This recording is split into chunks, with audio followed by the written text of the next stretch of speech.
이게 이제 경제론 쪽에서는요, 수요 공급 이론하고 경기 변동론하고 이제 두 가지로 크게 나눠져요. 근데 이제 시험상에서는 그 수요 공급 이론하고 이제 경기 변동 이렇게만 명시가 돼 있는데, 여기서는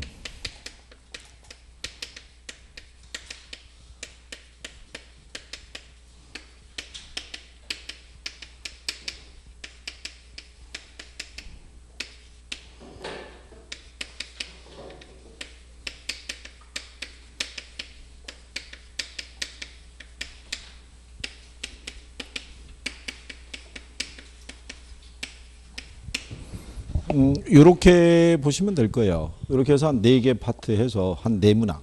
그죠? 그러면 요 수요 공급의 기초에서는요, 기본적으로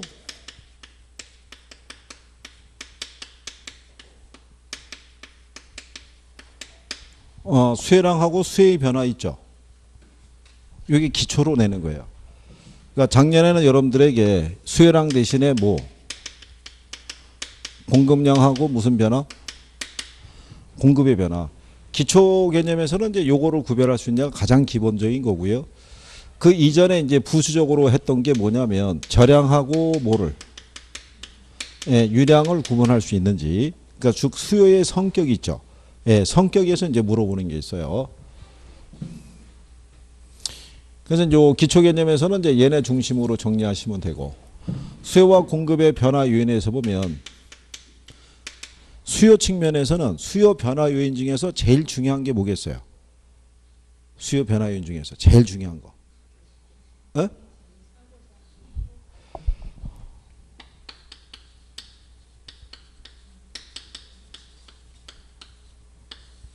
즉 관련재와의 가격 변화가 제일 중요한 거예요. 수요 변화 요인 중에서는. 그러니까 얘를 토대로 해서 출제를 하는 거죠.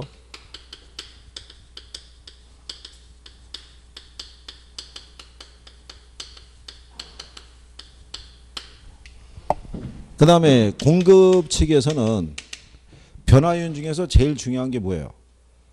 공급에서는.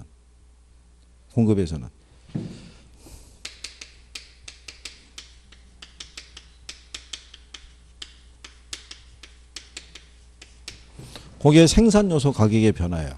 여기는 관련재의 가격 변화, 여기는 뭐 생산 요소 가격의 변화. 그걸 지문으로 잘 쓰는 거예요.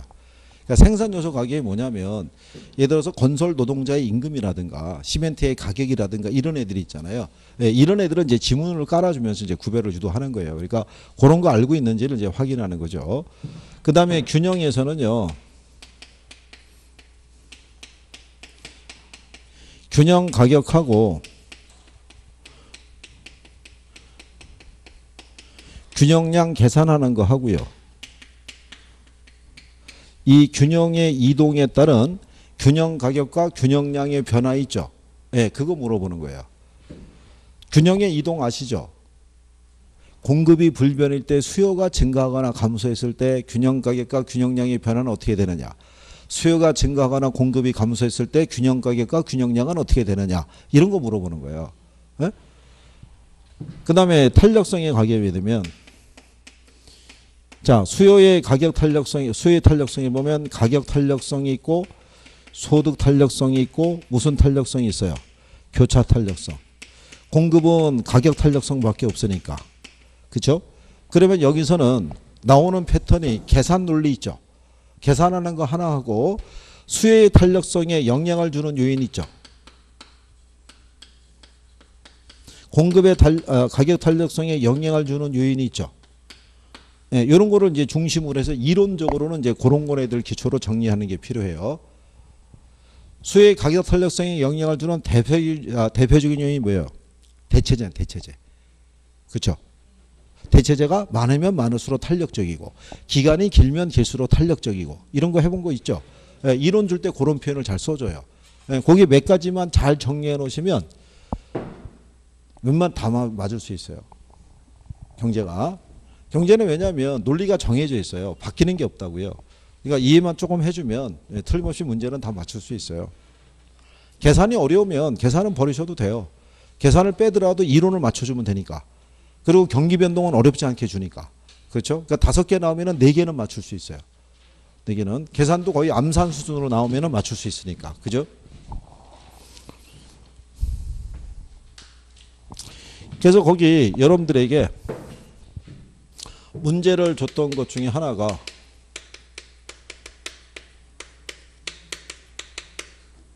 절양하고 뭐하고 예, 유량은 이제 구분할 수 있냐를 물어본 거죠. 그래서 여러분들이 해보셨지만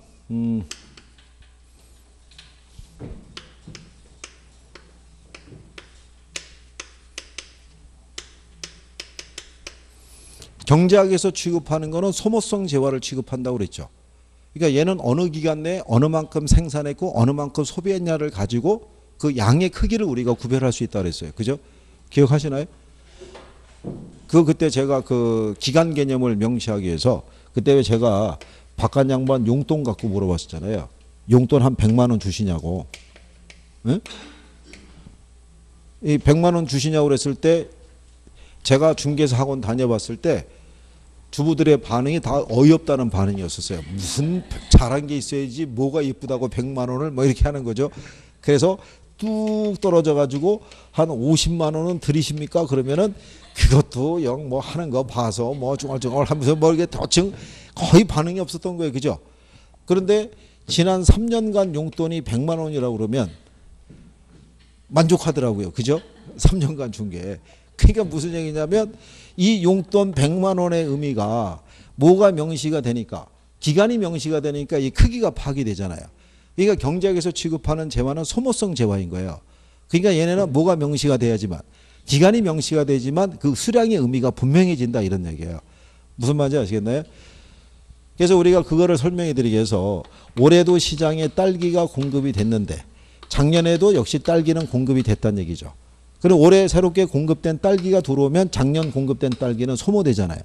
그러면은 어느 몇 년도에 공급된 딸기의 양이 더 많고 소비가 더 많이 됐고 적게 되는지를 확인하기 위해서는 기간이 명시가 돼야지 의미가 분명해지는 건데 부동산은 올해도 주택이 신축이 됐을 거 아니에요. 근데 작년에도 공급된 주택이 있을 거 아니에요. 그럼 올해 새롭게 주택이 신축이 됐을 때 작년에 공급된 주택도 여전히 시장에 머물고 있다는 얘기죠. 그러니까 부동산은 수명이 긴 재화니까. 그러니까 부동산은 유량뿐만 아니라 모두 파악해야 된다. 저량도 우리가 파악을 해야 된다라고 얘기해 준 거죠. 그죠? 자, 그래서 기본적으로 요거 구분하게 되면 유량은 뭐가 명시가 됐을 때, 예, 기간이 명시가 됐을 때 그 의미가 분명해지는 걸 얘기하고요. 저량은 뭐가 명시가 됐을 때, 시점이 명시가 됐을 때 그 의미가 분명해지는 게 저량이다 이렇게 얘기해 준 거죠. 그죠? 이것도 여러분 시험에 나온 거죠. 거기 1번 문제 보시면 1번 문제 유량과 저량의 설명으로 옳은 거 물어봤잖아요. 네, 근데 1번 지문을 봤더니 저량은 일정한 기간을 정해야 측정이 가능한 개념이고 2번에 유량은 일정 시점에서만 측정이 가능한 개념이다 그랬으니까 유량과 저량의 표현이 바뀐 거잖아요. 그렇죠? 그랬을 때 지난번에 여러분들에게 설명해 드렸지만 지금까지 여러분들 문제 중에서는 이거 가지고 낸 거야. 뭐를 가지고? 저량으로. 그래서 저량 변수 대표적인 거 3가지 알려줬죠. 뭐 있었어요?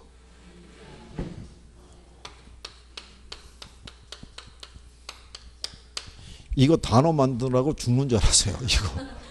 이거 아니 정리가 안 되는 거예요. 계속 설명을 해도 나오면 틀리고 그래가지고 이거 해가지고 알려드린 거예요. 애들 언제 자냐고 물어보면 부모가 그러면 이제 잔다고 애들이 더 버팅긴다 이거죠. 그래가지고 간신히 정리한 거예요. 그러고 난 다음에 저거 3개만 알면 답을 맞추게끔 문제 배열을 해준 거예요. 그래서 거기 2번 문제도 보면 부동산과 관련된 경제 변수들이 딱 6개 주잖아요. 그죠? 6개 중에서 3개만 저량이에요. 3개만. 거기 찾으면 자, 니은의 자산이 있죠. 디귿의 인구 있죠. 비읍의 재고 있잖아요. 결국 걔네 세 개가 인재자가 돼요.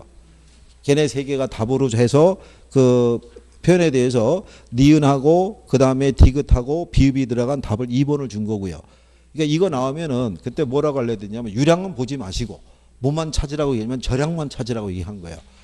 그리고 이제 옆에 3번을 가면 다음 중에서 절량 경제 변수가 모두 몇 개냐고 물어봤잖아요. 그러면 여기는 몇 개냐고 물어봤어도 여전히 똑같아요. 거기 가면은 재고 있죠. 그 다음에 도시 인구 있죠. 가계 자산 있죠. 인재자 요거 세 개밖에 없는 거예요. 그 답이 세 개인 거예요. 세 개. 그래서 지금까지의 문제는 그거 세 가지 알면은 풀 수 있게끔 해준 거예요. 그거를.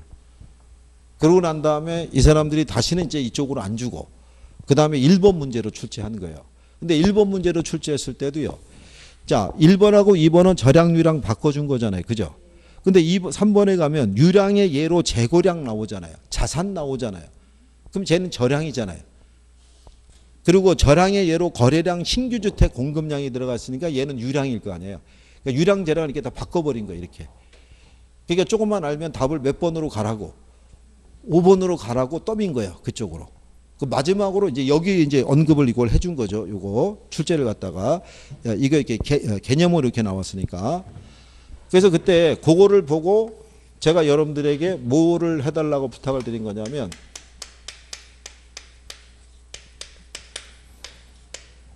주택 절량도 절량의 공급량이 있고 뭐가 있어요? 수요량이 있죠. 그죠? 예, 이거를 이제 의미를 파악해달라고 얘기한 거죠. 왜? 마지막으로 답을 5번을 줬잖아요. 그죠? 우리가 주택 절량의 공급량은 뭐를 주택 절량의 공급량이라고 그랬어요? 일정 시점에 시장에 존재하는 주택의 양이 있죠. 그걸 우리가 주택 절량의 공급량이라는 거예요. 그러면 이 수요량은 일정 시점에 사람들이 현재 보유하고 있는 양이 있죠. 그게 주택 절량의 수요량인 거예요. 그럼 거기 5번 지문을 보면 만약 현재 우리나라에 총 1,500만 채의 주택이 존재한다고 돼 있죠. 그럼 그 1,500만 채가 뭐겠어요? 그게 절량의 공급량이라고요.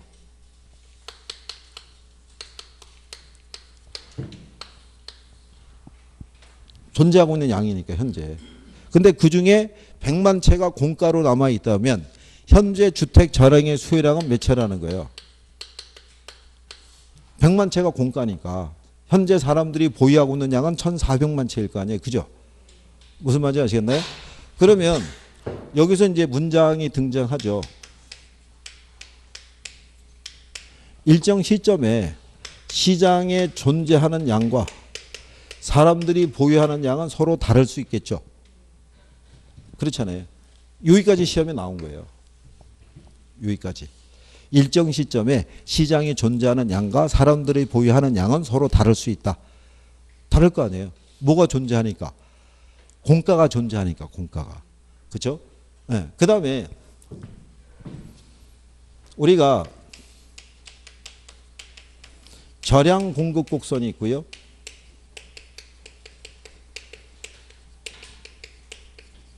유량 공급 곡선이 있으면 어느 게 단기 공급 곡선이라고 그랬어요.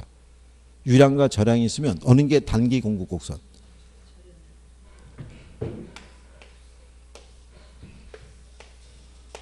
이렇게 가요. 그래서 절량 공급 곡선이 단기, 얘가 뭐 장기 이렇게 되는 거예요. 그죠? 그럼 우리가 절량은 이런 식으로 시장에 존재하는 양의 크기를 우리가 파악하는데 그러면 주택 유량이 있죠. 예, 유량을 가지고 우리가 뭐를 판단할 수 있다고 그랬어요? 주택 유량을 가지고. 예? 거래량 조금 더 거래량, 수요량, 주택 경기를 측정할 수 있어요. 주택 경기를.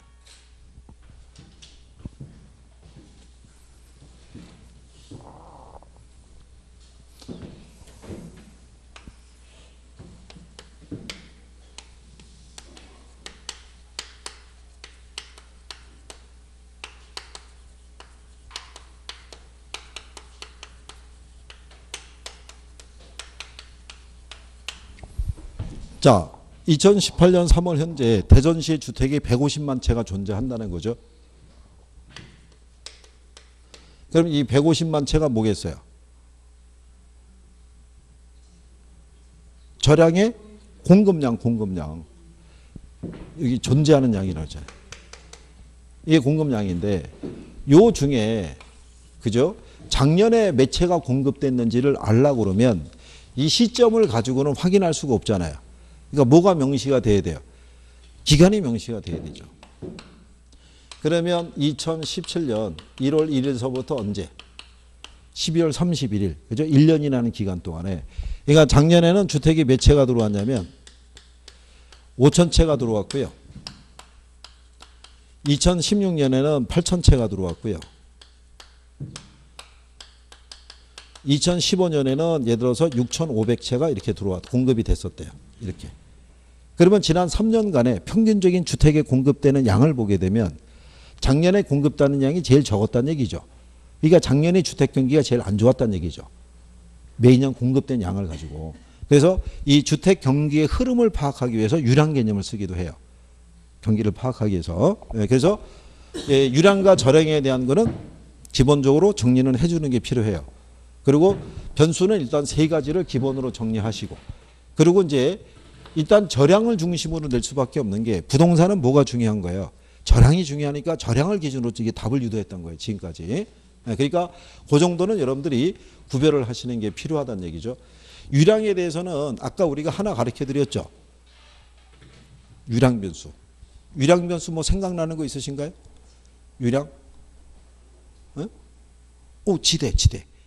아까 우리가 지대론 할 때 여기다 써줬잖아요. 지대 말고 또 뭐 있었어요? 순영업소득. 1년간 벌어진 거, 기간이 명시가 되는 거잖아요. 그죠? 기억하시나요? 이제 그런 식으로 어차피 이게 한 번에 다 해서 되는 건 아닌데 자꾸 늘려야 되는 거예요. 그죠?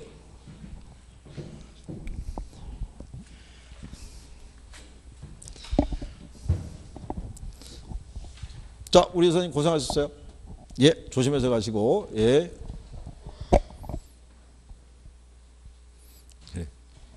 참, 이게 가족적인 분위기에서 오붓하게 하고 있는데, 이제 한 분씩 두 분씩 이렇게 해서 움직이니까 그것도 참 만만치 않군요, 그게. 그죠? 아까 여기 최천에서부터 이동하기 시작해가지고, 여기에서 빠지니까 참 그렇다는 얘기죠.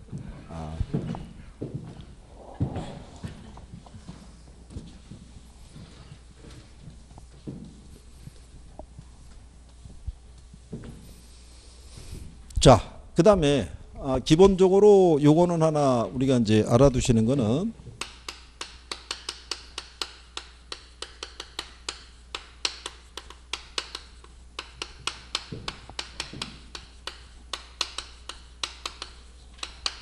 수요량의 변화가 있고 왜 수요의 변화가 있잖아요. 이게 기본으로 이제 출제하는 거죠. 근데 이거는 우리가 기본적으로 수요량의 변화를 유도하는 요인이 있죠. 요인은 뭐밖에 없어요. 이게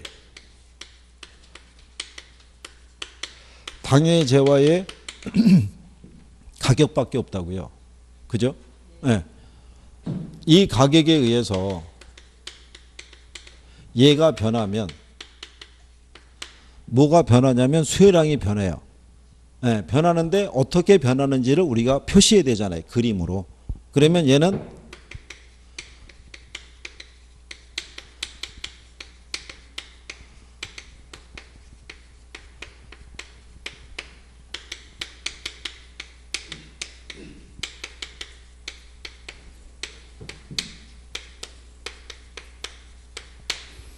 이렇게 나타나잖아요. 동일한 수요 곡선에서의 이동, 동일한 수요 곡선상에서의 점의 이동으로 표시할 수 있죠. 그런데 여러분들에게 직접 물어볼 수도 있죠. 수요량의 변화를 유발하는 요인은 뭐라는 거예요? 오로지 당해 재화의 가격이 변해서 수요가 변하는 거예요. 그러면 여기 있는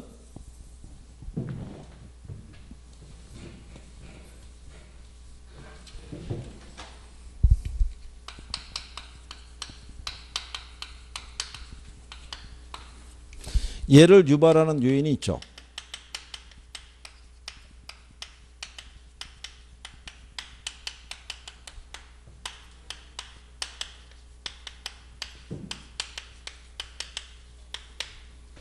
수요의 변화는 가격 외의 요인이 변한 거예요.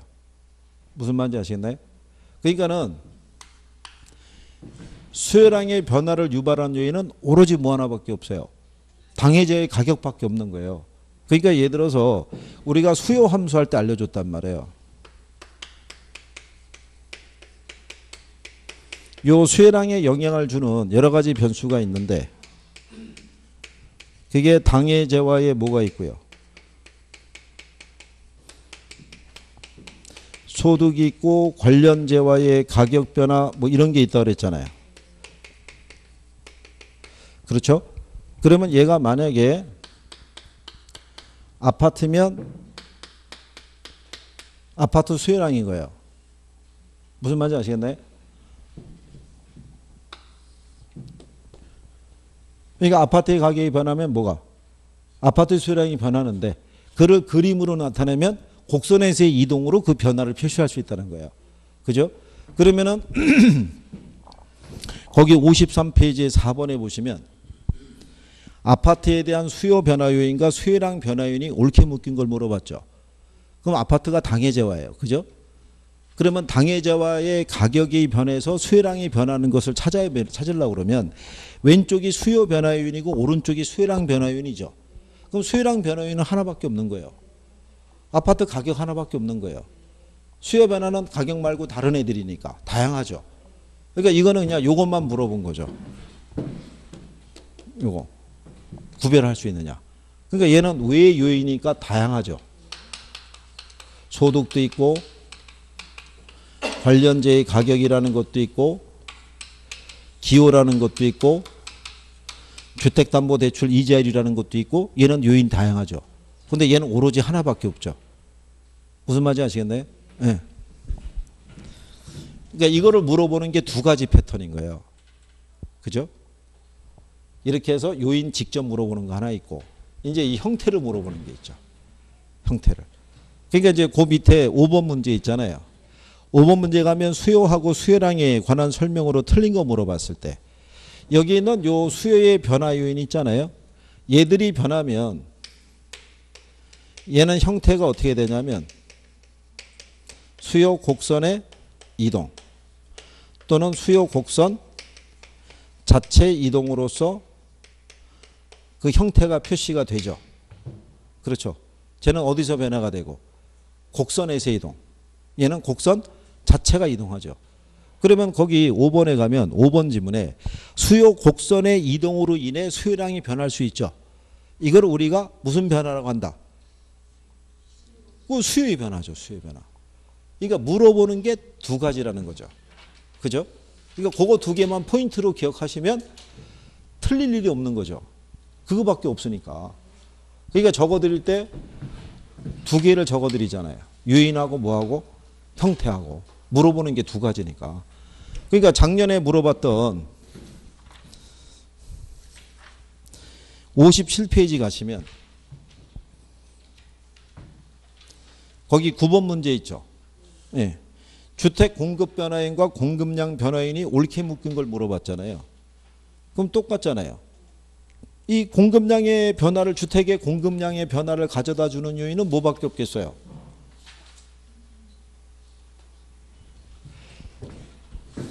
이게 저기 보시면 공급량의 변화에 영향을 주는 요인들이 쭉 있죠. 그럼 뭐가 있어요? 당해제와의 뭐고도 있고 기술 수준, 생산 요소 가격 이렇게 있잖아요. 그럴 때 여기서 우리 항상 가정 주잖아요. 얘들 말고 나머지 애들은 일정하다고. 그럼 여기서 당해제가 만약에 주택이면은 주택 가격이 변하면 주택의 공급량의 변화가 발생해야 하나요? 할 거 아니에요. 이거 하나밖에 없다고요. 공급량 영향을 주는 요인은 똑같이. 그러면 여기도 공급량의 변화 요인 중에서 주택 가격 찾으면 되는 거죠. 그러면 답이 1번일 거 아니에요. 그거밖에 없으니까. 대신에 공급 변화 요인은 다양하잖아요. 기술 수준에다가 노동자의 임금에서 뭐 건축 원재재 가격의 변화 뭐 문제가 많잖아요. 그죠? 그 간결한 거죠. 이거는. 나오기만 하면 바로 맞출 수 있는 거죠. 예, 요인을 이렇게 물어보는 거는 아주 쉬운 거고요. 그 다음에 이거는 형태만 찾으면 되잖아요. 가격에서 변하면은 어디서? 곡선에서만 변한다는 거죠. 가격이 아닌 애들이 변하면 곡선 자체가 흔들린다는 게 왔다 갔다 생각하시면 되는 거죠. 그럼 그것만 알면은 이거는 어렵지 않게 풀 수 있죠. 그렇죠? 그 다음에 이제 여러분들이 이제 뭐를 이제 정리하셔야 되냐면 대체제하고 보완제 뭐 이런 거 해야 돼요. 그래서 이제 그거는 우리가 다음 시간에 할 거야. 다음 시간에 저 경제를 마무리해야 되니까. 왜냐하면 또 오늘 또 가신 분들이 있어가지고 다음 주 올 때 그거는 또 같이 듣는 게 나을 것 같기도 하고. 그래서 어차피 만약에 조금 하면은 아까 말씀드린 대로 뭐 한두 더 할 수 있으니까 뭐 여러분들이 괜찮으시다 그러면 그러니까 그럼 뭐 네? 아니 이거 따야 된다니까요. 웬만하면 따가지고 떠나셔야죠, 그죠? 하나도 안 피곤하세요? 그러시군요. 네, 그래서 괜찮다니까요, 그냥 괜찮으니까 떠나주시면 되죠. 그러니까 오늘 그 배운 거를 토대로 한번 내가 이제 받아들일 수 있는 것까지만 한번 해보세요. 그러고 난 다음에 또 우리가 또 이 복습을 하면서 문제 가지고 한 번 더 확인해보고 자꾸 하면 어느 순간에 얘였어? 그거였어? 야, 그때 내가 왜 그걸 그렇게 어렵게 생각했었지? 이게 간단한 건데? 이렇게 생각하는 거예요. 그렇게 가는 거예요, 그냥. 그래서 가지고 자, 오후 수업 듣느라고 일주일 내내 고생하셨습니다. 잘도 보내시고 나중에 뵙겠습니다. 예.